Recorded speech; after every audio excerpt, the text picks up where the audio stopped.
Marcelo, vamos chamar agora o autor do livro 1942, O Brasil e Sua Guerra Quase Desconhecida. E ele também, Marcelo, é baterista do Paralamas do Sucesso. Eu sei, claro que eu sei, João Baroni.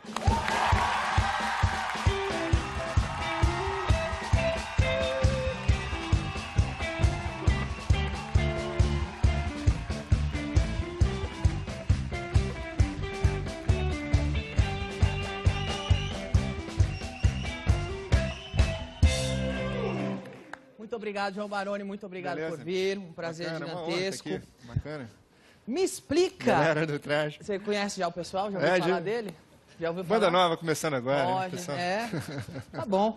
Vocês conheciam já o João Baroni? Vocês se cruzavam muito no bastidor? Direto. Não, Vocês- não se cruzava exatamente, né? João Baroni, me explica como é que você passou de baterista dos Paralamas para especialista em Segunda Guerra. Tinha muito tempo livre nos shows e...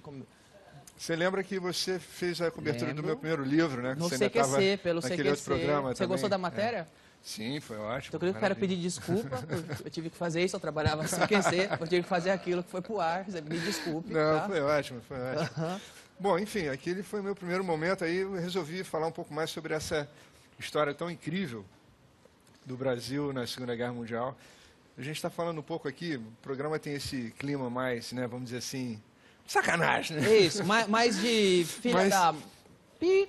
Mas o incrível é que a história do Brasil na guerra, ela gerou mais piada do que a versão historicamente correta. Quem diria que o Brasil ia ser piada no mundo, hein? Quem diria, É uma né? coisa rara de Incrível, acontecer, mas desculpa Incrível. interromper aí. Mas eu acho que isso faz parte dessa mítica da participação do Brasil na guerra, o fato de todo mundo fazer piada, dizer que a gente foi lá pagar mico, se a gente serviu de bucha de canhão. Então é parte dessa mítica também. É Mas, isso que a gente encontra. 1942, o Brasil e sua guerra quase desconhecida, é isso que está aqui.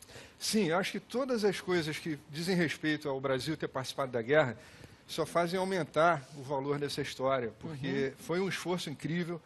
Muitos historiadores, muita gente fala que o Brasil só entrou no século XX mesmo na hora que participou da Segunda Guerra Mundial. A gente teve um marco zero da industrialização do país com a usina siderúrgica que os americanos deram para o Vargas, que o Roosevelt deu para o Vargas. Enfim, entrar na Segunda Guerra Mundial era entrar no bloco da globalização daquela Entendi. época. Então foi um esforço muito grande e foi um negócio muito sério, apesar da piada. Agora, é uma coisa pessoal também para você, porque, pelo que eu sei, o seu pai lutou na guerra, não? Sim, meu pai foi um dos 25 mil que teve que largar a guitarra, largar o violão e pegar num fuzil para ir para a guerra.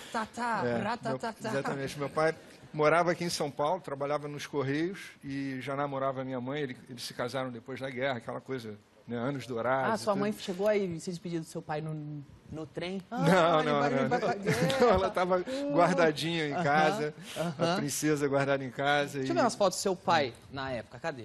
E aí que ele morava aqui em São Paulo e É esse isso aí. aí é lá na Itália. Ele lá na Itália. Aham. Isso aí era um lambe-lambe que tinha lá e todo mundo botava essa roupa Ah, é? para tirar foto. Porque era E- chique, né? E aí, isso aí foi no essa aí acampa- era um lugar que eles tiravam a roupa. No pra tirar acampamento, exatamente, acabou a guerra, foi a hora que apareceu uma câmera, que naquela época ninguém tinha câmera, assim, a 3x4 que nem hoje em dia. foto. Ah, Mas a coisa do alistamento dele foi muito engraçado, porque ele estava aqui em São Paulo, morava numa pensão, e aí ele achava que não ia ser convocado porque ele já trabalhava nos Correios. E aí os amigos, todos preocupados, já tinham recebido o telegrama, né, que tinha que se apresentar. E aí ele, eu acho que eu não vou ser convocado. Aí entra a dona da pensão com o telegrama dele, assim, ô, seu João, chegou um telegrama que era o alistamento dele, ele teve que ir para a guerra. ele achou que porque trabalhava no correio. Eu não vou entregar o telegrama pra mim, nem ferrando. Pois é. E aí alguém entregou pra ele. Você guardou alguma coisa do equipamento original do seu pai? Porque meu pai era paraquedista do exército. Você foi pra Caramba. guerra? Não, né? Puta, de um covarde. Pois é. Mas. O Brasil não tinha paraquedista na época da guerra. Não, né? não, foi Tropa de depois, elite, foi né? depois. Mas eu tenho as coisas dele, eu tenho o cantil, tenho o broche. Você guardou alguma coisa do seu Eu pai? tenho algumas coisas que não deu para trazer no avião, é claro que senão vai Que era ser tipo preso. o quê? Né? Metralhadora. Pô, não deixa eu Mas subir com metralhadora no esse avião? negócio de colecionar coisa com isso agora? da guerra é meio complicado, porque Nossa, que outro dia demais. desse eu estava ali na Benedito Calixto e o cara me ofereceu a cueca do Hitler. E eu, É sério, como a cueca do e eu Hitler? comprei, eu achei que era verdade. Eu gastei 100 mil reais na cueca do Hitler. Você comprou a Deve cueca ser, do o Hitler? cara me garantiu que era. Ela vem com um bigodinho na frente. Pois é. A freada em forma de Bigodinho. Isso, ela vem com Jeep. Aqui em cima tem um quadradinho recortado aqui em cima. Não, mas eu acho que cada louco com a sua mania, eu gosto dos jipes, né, da Segunda Guerra, restaurei um e tal, não sei o quê. Inclusive você pegou uma vez um dos Jeeps e foi pra Europa com ele, né? Eu fui, inclusive eu filmei esse primeiro documentário que eu trouxe aí, eu trouxe pra galera aí também, meu primeiro Que documentário. demais. Um brasileiro no dia D. Vamos falar disso já, mas eu quero saber o que é essa medalha. É só para dizer que eu recebo muitos presentes de gente que gosta de chegar e fazer uma impressão, assim, dar um negócio da época da guerra, mas isso aqui é a coisa mais valiosa que eu tenho, que o que sobrou é a medalhinha, é o dog tag, né? Dog tag. Posso pegar? Plaquinha de identificação, Não vai pode, esfarelar? não tem problema. A plaquinha que sobrou uma, lá em casa, quando a gente era criança, a gente brincava e sobrou essa, né? Essa era a do seu pai. Então, é do meu pai. João- Os soldados Sim, desculpa. João Delavor Reis e Silva. Sim. João que Silva, demais, cara. Essa medalha foi pra guerra. Foi e voltou. Deixa eu pôr aqui, seria legal se desse E pra aí, ver. Não? e aí, isso daí é o que eu tenho de mais valioso, assim, dos cacarecos que eu tenho, acho que isso daí é o que tem de mais Ó, que valioso. legal. É um pedaço demais. de metal. É o que você tem de mais valioso? Bom, vou estragar então, porque eu sou um... Muito bom. Legal, legal. Você falou que restaura Jeep, você gosta de Jeep de guerra. Você sabia que... É verdade a história que o nome Jeep, quem inventou, foi o criador do Popeye? Sabe disso? Tem muitas histórias também sobre o nome Jeep, né, e tudo, mas era um personagem Do Popeye, o Jeep, do Jeep, quadrinho Jeep, do Popeye Jeep. que ficava invisível e Isso. salvava todo mundo E das tinha a tira no roubadas Jornal e do tudo. Exército e o soldado viu e apelidou aquele carro de Jeep. Exatamente, Quem é uma inventou das o Jeep foi o versões. desenho do Popeye. E você gosta de Jeep e você foi pra Europa com Jeep. Como é que você foi pra Sim, Europa? eu consegui um jabá bacana. Era um Jeep na anfíbio? época. Não deu para ir boiando até lá. Ah. Eu consegui um apoio para poder fazer esse meu primeiro documentário. Aham. E agora, mais recentemente, eu fui para a Itália. Enquanto e foi você muito fala, vai emocionante, entrar né? foto aqui. Foi Você super foi pra Itália, o emocionante que quando aconteceu? Eu fui para a Itália agora com o meu Jeep de novo. Essa fazer o foto é caminho- dessa vez? Eu fui fazer original. o caminho dos brasileiros lá na Itália, um lugar super bacana, super bonito, ali no norte da Itália, na Toscana, Emília Romana, você come bem, bebe bem, os lugares maravilhosos. E é muito emocionante ver como até hoje eles lembram dos brasileiros lá, porque foram mais de 12 países lutando no cenário da Itália, que era uma guerra seríssima, uma guerra inclemente. A Itália, dos países assim da Europa Ocidental, foi onde morreu mais gente. E aí os brasileiros participaram ali naquele momento final da guerra. Uma guerra seríssima, não é? Uma guerra tensa e os brasileiros conseguiram ser a piada do negócio. Pois é. Eu acho que está na hora de mudar um pouco esse foco. É legal a gente ter esse desprendimento, assim. Um dos maiores sucessos da história aí, do teatro e tudo foi aquela peça do Mel Brooks, né, Primavera para Hitler, né? E, enfim, o cara é judeu, fez piada com Hitler. É sensacional, tem que ter esse desprendimento mesmo, né? Springtime for Hitler, que é um sucesso da Broadway. Isso aqui chama assim. Os Produtores aqui Os no produtores, Brasil, The né? Producers, exatamente, que era o negócio da peça. E aí o Brasil estava na hora de dar um pouco mais de seriedade para o que foi essa participação. Então, o meu livro tenta tirar um pouco esses mitos todos, de que foram os americanos que forçaram o Brasil a entrar na guerra, e afundaram os navios brasileiros. Não, claro que não. Os submarinos alemães e italianos estão afundados na costa brasileira. E por que os brasileiros entram na guerra? Bom, enfim, o Vargas, ele tinha esse namoro com o fascismo e tudo mais. Naquela época, final dos anos 30, começo dos anos 40, era um modelito da época política, né? Então, muitos países eram ditaduras e tudo mais, pelo medo do comunismo, da expansão do comunismo. Falando em modelito e Vargas, olha aqui o modelito que o Vargas está usando aqui. Pois é. E aí, quando começou essa polarização aí do mundo para lutar contra o nazismo e tudo mais, o Vargas fez essa escolha com os americanos e foi uma escolha muito boa, porque teve muita coisa boa que veio para o Brasil por conta disso. Tinha uma base aérea americana, aeronaval americana no Nordeste, em Natal, que foi a base aeronaval mais movimentada do planeta naquela época.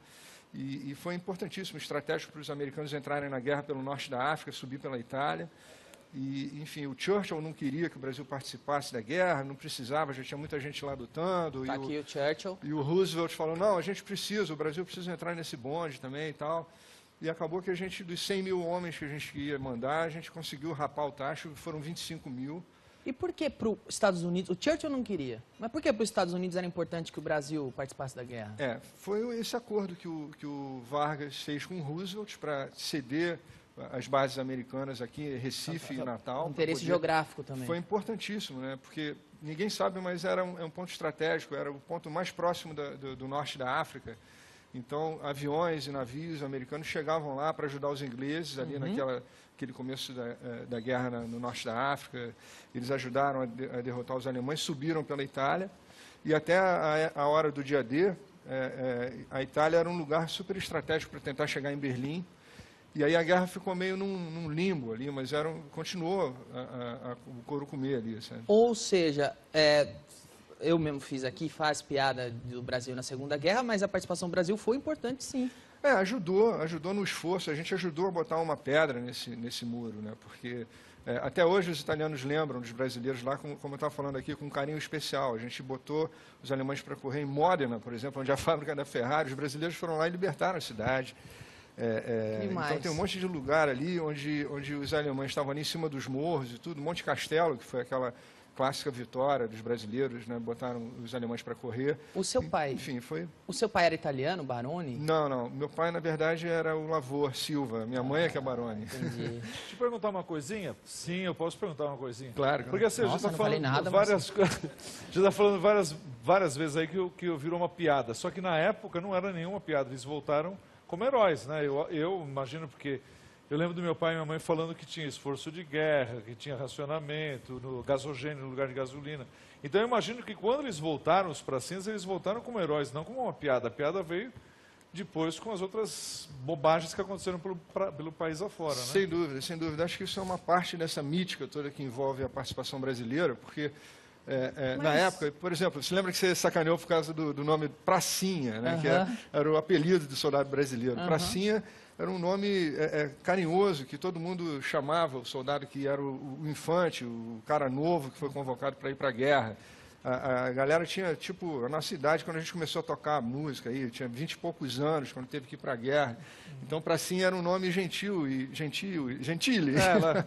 e carinhoso. E as pessoas falavam com o maior orgulho que o irmão, Era o Pracinha. primo, o tio, era Pracinha. Então, tinha esse envolvimento afetivo, né, com a parada. Eu preciso te perguntar, o que simboliza essa cobra fumando nesse broche? Se der para a câmera mostrar. A cobra fumando, inclusive eu trouxe aqui para você, era o patch, né, era o emblema da Esse aqui é o que eles punham na farda. Coloca aí do lado.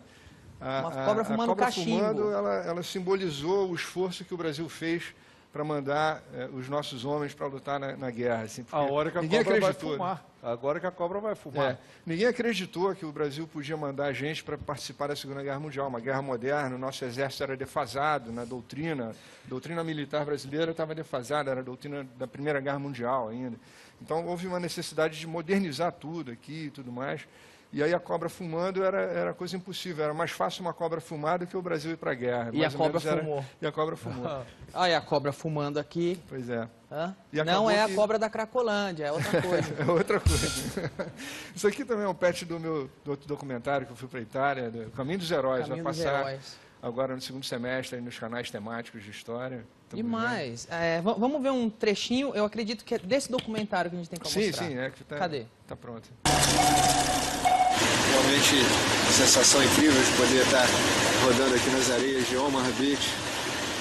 Um lugar que talvez sintetize mais, né, tudo que aconteceu aqui no dia D, um momento dramático que foi. E poder ver essa manifestação toda que a gente está vendo, né, as pessoas todas que vêm para cá por conta disso, e realmente é incrível, é muito emocionante mesmo. Praia é uma das principais praias do dia D. Exatamente. Foi nessa praia, para quem não sabe, que aconteceu, me corrija se eu estiver errado, que aconteceu o início do resgate do soldado Ryan. Exatamente. É essa praia. Praia de Omaha, que era o nome código das praias ali, onde houve Um dos desembarque, lugares mais e foi importantes onde morreu do mais dia D. gente. Onde morreu É mais incrível porque lá na Normandia tem um lance turístico histórico, com todos os lugares onde houve o desembarque, que neguinho vai lá todo verão, todo mundo vai lá para ver e tudo mais, e ano que vem vão ser os 70 anos, vai ser um negócio grande. Vai ser a festa. E aí, na Itália, que tem também um cenário maravilhoso, exuberante, super bonito, totalmente diferente do que era na época da guerra, que estava tudo detonado. Então, hoje em dia, na Itália também tem um turismo histórico voltado para isso, que é super bacana. Sim, é frio lá, porque eu vi que está vazia a praia. Ninguém vai à praia normal, né? Eu diria praia aí. assim, bom, eu moro no Rio, eu diria que a praia é horrorosa, mas... Vocês vão ter que invadir aquela praia. Mas para quem gosta de... invadir a praia. Mas para quem gosta de Segunda Guerra, aquilo é Disneylândia, porque estão lá os bunkers, lá, tudo que Eu vi você restou. mexendo na areia. É possível achar projétil de bala ainda? Tem gente que anda lá com detetores de metal e acha um monte de cacareco. Né? Foi uma batalha gigantesca, deve ter Foi, muita até hoje coisa lá. tem sobra de medalha, pedaço de É. equipamento. Também, mas aquela areia é mítica. Todo mundo que vai lá leva um pouquinho da areia Você para levou casa. também? Claro, claro. Demais. Agora, se rolasse a Terceira Guerra Mundial, você acha que o Brasil sairia melhor do que na Segunda? Você acha que o Brasil está hoje? Eu acho que sim. Eu acho que o Brasil talvez não esteja muito bem equipado e isso vai acabar em breve. Né? A gente está desenvolvendo uma tecnologia muito boa, nacional, dessa vez. A gente está com a gente tem como fazer isso. Eu vejo que você gosta do assunto, acompanha o assunto, e eu vejo você falando isso, me surpreende, porque a impressão que eu tenho daqui é que... E, acima de tudo, acho que tem o brasileiro, porque a gente foi criado com essa ideia de que o brasileiro é bonzinho, a ovelhinha, coisa nenhuma. O brasileiro, quando tem que ir para a guerra, vai bem, como a gente fez na Segunda Guerra Mundial. A gente começou lá inexperiente, como a maioria dos países que se envolveram na guerra estavam inexperientes. Eu falo no livro, treino é treino, jogo é jogo. Ninguém está preparado para uma ação de combate. Só na hora que o couro come mesmo, que a coisa funciona. Então, os brasileiros foram pegando essa experiência. O equipamento dos alemães eram bem melhores, né? Os alemães estavam numa posição muito privilegiada no topo dos morros, ali na região dos Apeninos. E para os americanos era complicado botar os alemães para correr. Só para você ter uma ideia, eu costumo falar sempre, no final de 44, onde todo mundo achou que a guerra ia acabar, os americanos, as tropas aliadas, estavam a 18 quilômetros de Bolonha. E aí eles não conseguiram chegar na cidade, só conseguiram chegar meses depois, no verão de 45, né? Na primavera de 45. Então foi uma guerra muito, muito difícil mesmo. Agora, tem uma foto aqui que eu achei sensacional essa foto. Eu queria muito que quem estivesse em casa visse. Olha só que legal. Extra, extra. Ó, tá vendo? O menino jornaleiro, extra, extra, tá escrito 20 divisões alemãs na fronteira da Suíça. Suíça. A Suíça é com 2 S, é? Pois é, nessa época deve ser. Nessa época era. Ou então mataram o editor, né? Nessa época era. O redator. Agora, o Brasil saiu melhor ainda na Primeira Guerra, não saiu bem, né? Ele matou golfinho achando que era submarino. Tinha umas histórias também, um pouco, né, uma pantomima aí, mas a gente chegou lá e acabou a guerra, foi muito curioso. Você, quando gosta muito do assunto, você, quando ia tocar com o Paralamas ou vai tocar, você tem companheiro para conversar disso lá ou você fica falando sozinho? Tem alguém de lá que gosta também? O Herbert tem uma cultura aeronáutica incrível, ele sabe também o nome de tudo quanto é avião da Segunda Guerra, a gente conversa muito. Né? Os parentes do Bi, o pai dele é diplomata, enfim, o pai e o tio estavam morando na Alemanha quando começou a guerra, e lembram dos primeiros bombardeios e tudo. Tem sempre um assunto assim. A Segunda Guerra quando você vê, tem alguém do teu lado que gosta do assunto também, e os livros vendem pra caramba. Você viu, você falou em cobra fumando, Marcelo ficou feliz. Eu tenho uma história sobre a guerra para te contar, que o meu avô, ele era imigrante inglês, e aí ele mandou, como é que fala quando a pessoa se candidata a ir para a guerra? E o rei da Inglaterra mandou uma carta para os imigrantes ingleses que estavam no Brasil, dizendo que era preferível que eles tivessem um esforço aqui. O que bate um pouco nessa história do Churchill de não manda brasileiro para a guerra. E essa carta está com meu tio, mas ele regula, ele não me dá. Eu queria muito ver essa carta. Que uma carta mas você já viu? Já, é uma carta que diz o seguinte, o esforço de vocês no Brasil vai ser mais importante para a Inglaterra do que mandar os soldados para cá. Uma raridade, hein? É uma incrível, raridade. mas se ele visse onde um descendente inglês parou, ele veria que não era nada disso. Mal parado. No golfinho que eles mataram. Mas teve um monte de inglês de origem argentina que foi para lá, voar na RAF, na Força Aérea Inglesa. Pois é. Agora é engraçado você falar pra mim que ficava conversando com o pessoal do Paralama sobre assuntos culturais, porque aqui o camarim do traje é falando da mulher do outro, fofoca, falando da novela. 183 de QI, hein? E com 183 de QI, mas só um tem, os outros são completamente atrasados. Baroni, você volta pra tocar com traje? Claro, vou dar uma... Convidou, agora não tem jeito. Né? Tá bom, muito obrigado, foi um prazer conversar com você. Obrigado. O livro é muito bom e agora é tarde, volta com Murilo Couto no João Rock, não saia daí.